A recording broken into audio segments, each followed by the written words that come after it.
So, so our today's tutorial on how to create a plane on Solidworks or open a plane on Solidworks.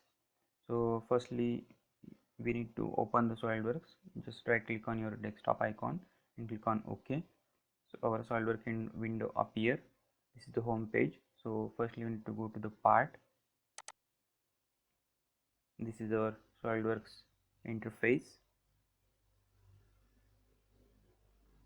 So firstly, we need to select all the planes, or simply if you want only front plane,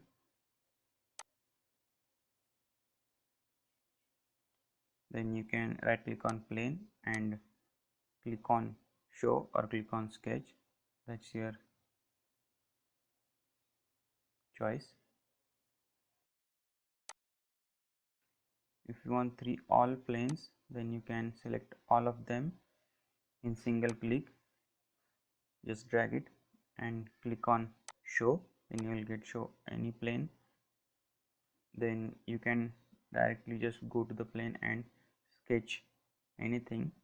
If you want to go on right plane, it will take you on right plane.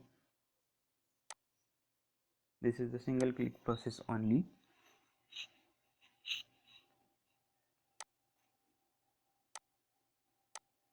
Then simply exit sketch.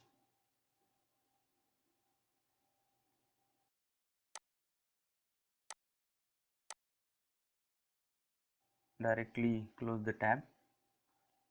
This is our main SolidWorks interface, and directly cancel the SolidWorks. So you will get on home page. So thank you.